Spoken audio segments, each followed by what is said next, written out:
Bonjour et bienvenue chez Planète Compost. On est là pour te donner nos meilleurs conseils en termes de lombricompostage.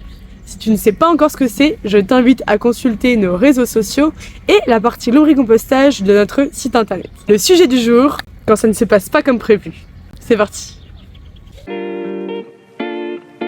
Pour rappel, les vers sont photosensibles, c'est-à-dire qu'ils n'aiment pas la lumière. Et concernant leur alimentation, c'est 50% de biodéchets et 50% de matière carbonée. Donc s'ils sortent, c'est que quelque chose ne va pas. Voici quelques pistes pour trouver le problème. S'il fait trop chaud.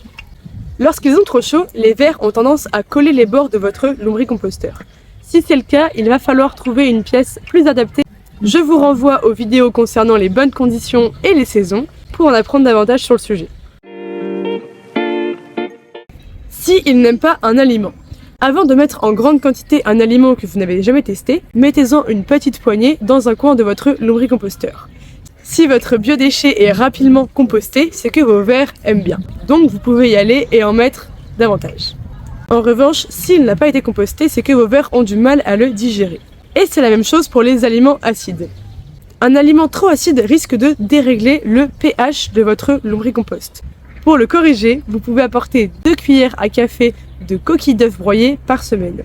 Et s'il ne le mange pas, il faut enlever l'aliment.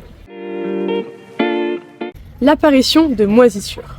Au démarrage du processus, il est tout à fait normal que de la moisissure apparaisse. C'est le premier signe du lancement de votre écosystème. Les spores vont disparaître à mesure que vos lombrics se mettent à l'œuvre.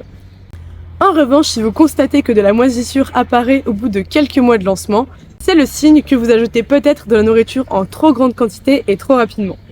Je vous invite à limiter vos apports et retirer les morceaux de moisi. Les odeurs. Un lombricompost ne doit pas avoir d'odeur ou sentir le sous-bois humide comme lors d'une balade en forêt. Si vous constatez que ça sent l'ammoniac ou la fermentation ou tout simplement mauvais, ça doit vous alerter. Un tas de compost malodorant peut dégager de l'ammoniac en grande quantité et donc être nocif pour vos plantes. Il faut donc bien brasser et ajouter des matières carbonées afin de limiter le tassement et faciliter l'aération et l'évacuation de l'eau. Pensez à vérifier que votre robinet n'est pas bouché et que le lombriquet s'écoule bien. Si ce n'est pas le cas, vous pouvez laver votre lombricomposteur avec de l'eau et n'importe quel liquide vaisselle. Vous avez peut-être tout simplement mis quelque chose de malodorant comme de l'œuf, de l'herbe ou des déjections d'animaux. Nous vous invitons à consulter nos autres contenus pour en apprendre davantage sur les odeurs et les choses à éviter. Les moucherons. Sacré problème. L'apparition de moucherons, ce n'est pas très grave, mais elle doit quand même vous alerter. Déjà parce qu'avoir des moucherons, c'est désagréable, mais aussi car cela signifie que votre lombricompost est trop acide et humide. Pour s'en débarrasser, nous avons quelques astuces. Pour commencer, posez des pièges. Par exemple, un attrape-mouche, mais aussi dans un récipient mélangez du jus de fruits ou du vinaigre de cidre avec du liquide vaisselle.